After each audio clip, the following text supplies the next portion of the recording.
శ్రీ రేణుకా ఎల్లమ్మ తల్లి జ్యోతిష్యాలయం ముఖం చూసి జ్యోతిష్యం చెప్పబడును. మీ పేరు బలము, మీ భవిష్యత్తులో జరిగేది జరగబోయేది చెప్పబడును. మీ కుటుంబ సమస్యలు, చదువు, ఉద్యోగం, మనశ్శాంతి, ఆరోగ్యం మరియు సకల సమస్యలకు పరిష్కారం చెప్పబడును. భయము, అనారోగ్య సమస్యలు, అనుమానం, చెడు పూజలకు కూడా పరిష్కారం చూపబడును. ఎటువంటి వ్యాధులకైనా సరే మూలికా వైద్యం చేయబడును. గురూజీ లక్ష్మణ్ రాజ్ గారి ఫోన్ నంబర్ 8466923012. ఓం సాయిరామ్. సమర్థ సద్గురు సాయినాథ్ మహారాజ్కి జై. సాయిబాబా భక్తులందరూ కూడా నమస్కారం అండి. సాయినాథుని ఆశీస్సులతో అందరూ కూడా సుఖంగా, సంతోషంగా, అష్టైశ్వర్య, ఆరోగ్య, అభివృద్ధితో ఉండాలని మనస్ఫూర్తిగా కోరుకుంటూ ఈరోజు ఈ వీడియోని మొదలు పెడుతున్నాను.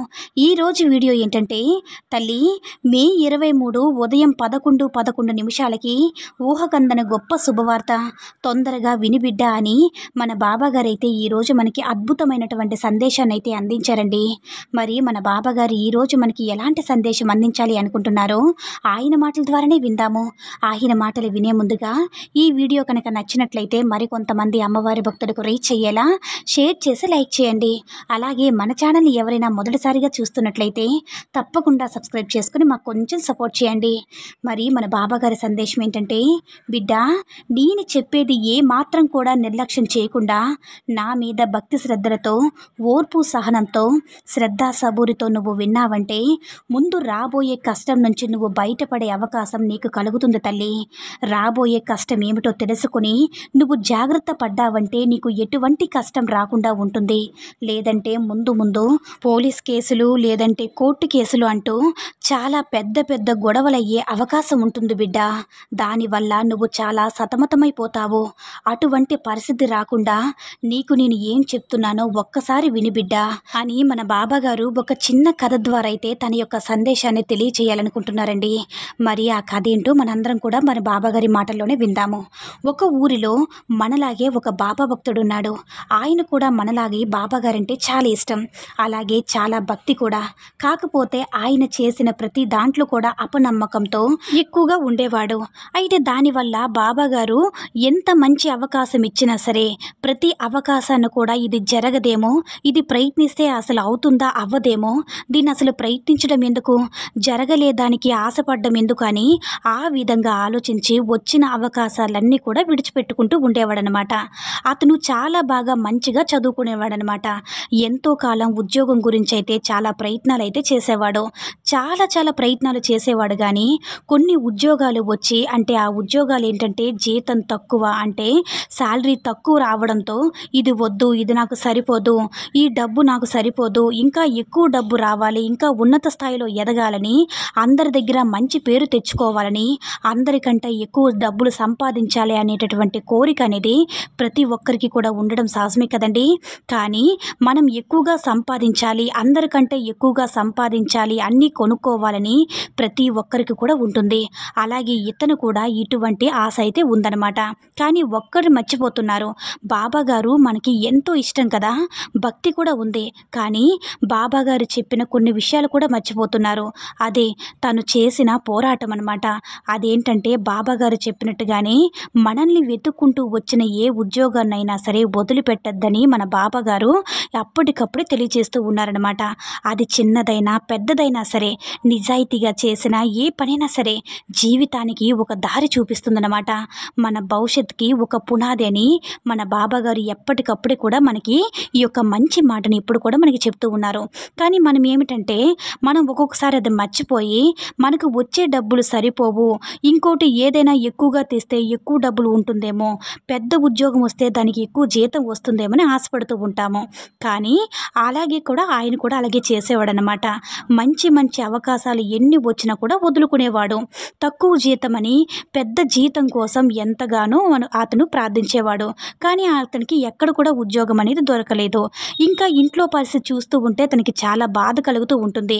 ఎందుకంటే తన చేతిలో ఉద్యోగం అనేది లేదు. వాళ్ళ నాన్నగారు పని చేయలేరు, వాళ్ళ అమ్మగారు కూడా పని చేయలేరు. ఇంట్లో పెళ్లి కావాల్సిన అక్క కూడా ఇంట్లోనే ఉంది.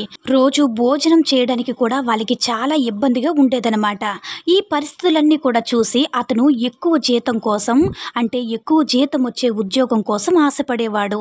అయితే అతనికి వచ్చేటటువంటి అవకాశాలన్నీ కూడా విడిచిపెట్టుకోవడంతో అతనికి అవకాశాలు కూడా రావడం మానేశాయి. అయితే ఏ అవకాశం లేకుండా కూడా పోయిందనమాట. అయితే తన ఇంట్లో ఉన్న పరిస్థితులు చూసి, ఆర్థిక ఇబ్బందులు చూసి అదంతా కూడా తట్టుకోలేక అతడు తప్పుడు దారిలో అయితే వెళ్ళడం అయితే చేశాడు. తప్పుడు దారి అంటే ఏమిటి అంటే దొంగతనాలు అనేటటువంటి చేయడం మొదలుపెట్టాడనమాట. ప్రతి దాంట్లో కూడా మోసం చేయడం అనేది కూడా మొదలుపెట్టాడు. అలా దొంగతనం చేసి తప్పుడు దారిలో వెళ్ళడం, అందరినీ మోసం చేయడం, ఈ విధంగా చేస్తూనే ఉన్నాడనమాట. కొద్ది సమయంలోనే ఎక్కువ డబ్బు సంపాదించేశాడు.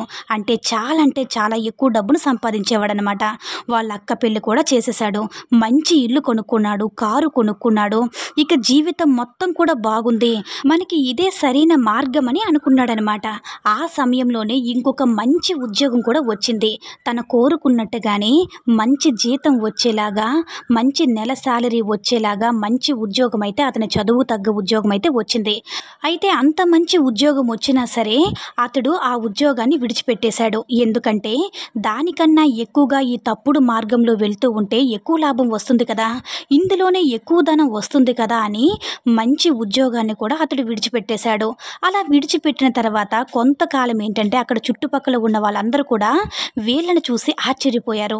ఏంటి అసలు ఇతనికి ఉద్యోగం లేదు, ఏమీ లేదు, వీళ్ళకి ఆస్తులు కూడా లేవు కదా, వీళ్ళకి ఉన్నట్టుండగా ఇంత ధనం ఎలా వచ్చింది, ఇంత డబ్బు ఎలా వచ్చింది, ఇల్లు, కారు, వాళ్ళ అక్క పెళ్లి ఎలా చేశాడు, ఇవన్నీ కూడా ఊళ్ళో ఉన్న వాళ్ళందరూ కూడా వీళ్ళ గురించి మాట్లాడుకోవడం అయితే జరిగిందనమాట.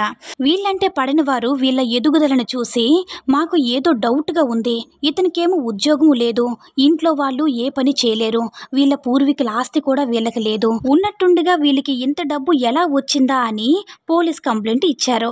అలా పోలీస్ కంప్లైంట్ ఇచ్చిన తర్వాత పోలీసుకి ఇలా చెప్తారనమాట, మా ఊళ్ళో ఒకరు ఉన్నారు, అతను అనుకోకుండా డబ్బు చాలా ఎక్కువ సంపాదిస్తాడు, అతనికి ఆస్తి ఉద్యోగం ఏమీ కూడా లేదు, కానీ డబ్బు ఎక్కువగా సంపాదిస్తున్నాడు, ఇతను ఏమైనా దొంగతనాలు చేస్తున్నాడేమో మాకు డౌట్గా ఉంది, ఈ మధ్య మా ఊరిలో చాలా దొంగతనాలు కూడా జరుగుతున్నాయని చెప్పగా వెంటనే పోలీసులు రంగంలోకి దిగి అతని ఇంటికి వెళ్ళడం అయితే జరిగింది. అసలు ఏంటి, నువ్వేం చేస్తున్నావు, మీ మీద కంప్లైంట్ ఇవ్వడం జరిగింది, నువ్వు దొంగతనాలు చేస్తున్నావా, నడు పోలీస్ స్టేషన్కి అని చెప్పి అతనికి పోలీస్ స్టేషన్కి తీసుకెళ్ళిపోతారు. అలా తీసుకెళ్ళిపోతూ ఉండగా వాళ్ళ అమ్మ నాన్నగారు ఎంతో కృంగిపోతారనమాట. అంటే తట్టుకోలేకపోతారు. ఎందుకంటే చేతికి అందొచ్చిన కొడుకు ఇలా పోలీసులను తీసుకెళ్ళిపోతున్నారంటే చాలా బెంగ పెట్టుకుని వాళ్ళ ఆరోగ్యం మొత్తం కూడా పాడైపోతుంది. అయితే ఈలోపు అతన్ని పోలీస్ స్టేషన్కి తీసుకుని వెళ్ళి అతను దొంగతనం చేయలేదు అన్నా కూడా చేస్తున్నారు అనేసి అతన్ని చాలా బాగా హింసిస్తూ ఉంటారనమాట. ఎందుకంటే ఆ ఊరిలో ఏ దొంగతనం జరిగినా సరే, ఏ వస్తువు పోయినా సరే ఇతనిదే బాధ్యతని ఆ ఊళ్ళో వాళ్ళు లెటర్ రాశారనమాట. అయితే అతన్ని ఒక 2-3 నెలల్లో కూడా పోలీస్ స్టేషన్లో ఉంచి అతన్ని బాగా కొట్టడం, తిట్టడం ఇవన్నీ కూడా జరిగాయి. ఇవన్నీ జరిగిన తర్వాత అర్ధరాత్రి అయితే పోలీస్ స్టేషన్ నుంచి వచ్చేశాడు. అయితే ఇలా పొరపాట్లు ఇంకా చేయకూడదు, నాకు చాలా బుద్ధి వచ్చిందని అనుకుంటాడు. కానీ ఈలోపు ఇలా అనుకునేలోపు వాళ్ళ అమ్మ నాన్నగారి ఆరోగ్యం బాలేనప్పుడు వాళ్ళకి హాస్పిటల్ తీసుకువెళ్ళాలి అని తీసుకుని వెళ్ళేటప్పుడు వాళ్ళకి ఆపరేషన్ చేయాలని చెప్పారనమాట డాక్టర్స్. అయితే అది చాలా పెద్ద ఆపరేషన్ అని కూడా చెప్పారు.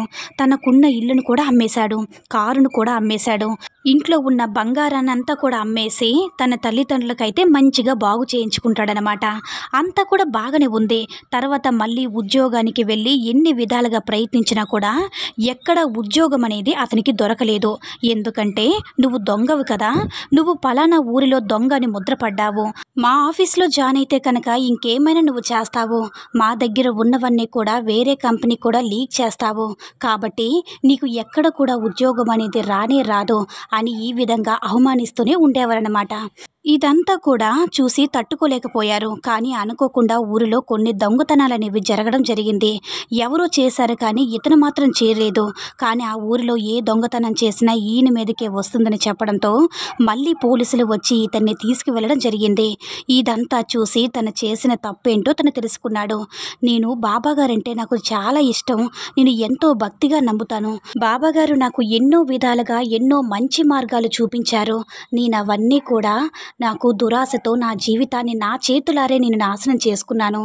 బాబా నన్ను ఇకనైనా సరే మీరే నాకు కాపాడండి బాబా.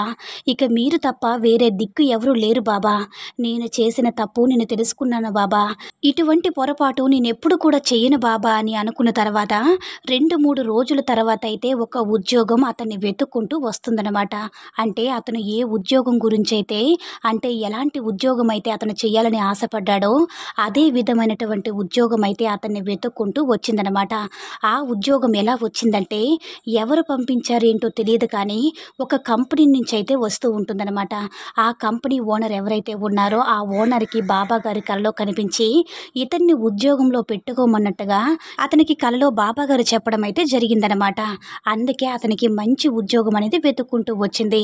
అంతేకాదు ఆ ఊరిలో ఎటువంటి దొంగతనాలు జరిగినా ఇతనికి ఎటువంటి సంబంధం లేకుండా ఉండేలాగా ఉద్యోగం ఎవరైతే ఇచ్చారో అంటే అతని పోలీస్ స్టేషన్కి వెళ్ళి ఇతని గురించి మంచిగా మాట్లాడడం కూడా జరిగింది. అప్పటి నుంచి కూడా ఇతను చాలా నిజాయితీగా వచ్చిన ఉద్యోగం ఎంతో చక్కగా ఎంతో నిజాయితీగా అందరూ మెచ్చుకునేలాగా చేసుకుంటూ ఉన్నాడు. ఇప్పుడు తన జీవితం ఎంతో సంతోషంగా ఉన్నది. అంటే ఈరోజు మనకి బాబా గారు అందించిన ఈ సందేశం మనకి ఏం చెప్పాలనుకుంటున్నారో మన బాబా గారి యొక్క మాట ఏమిటో మనందరికీ కూడా అర్థమయ్యే ఉంది కదా. అయితే ఈ సందేశం ఎవరికి చేరాలో వారికి చేరిందని నేను కూడా అనుకుంటున్నాను. దీన్ని మీరు సరిగ్గా ఆలోచించారంటే బాబా గారు మీ జీవితానికి తగ్గట్టుగా మీ సందేశాన్ని ఏమి ఇచ్చారన్నది మీకే అర్థమవుతుంది. సాయి మహిమల ద్వారా వచ్చిన ఈ సందేశం మీ అందరికీ కూడా నచ్చిందని అనుకుంటున్నాను. ఈ వీడియో కనుక నచ్చినట్లయితే మరికొంతమంది బాబా భక్తులకి రీచ్ అయ్యేలా షేర్ చేసి లైక్ చేయండి. అలాగే మన ఛానల్ని ఎవరైనా మొదటిసారిగా చూస్తున్నట్లయితే తప్పకుండా సబ్స్క్రైబ్ చేసుకుని మాకు కొంచెం సపోర్ట్ చేయండి. సర్వే జనా సుఖినో భవంతు. జై సాయిరామ్.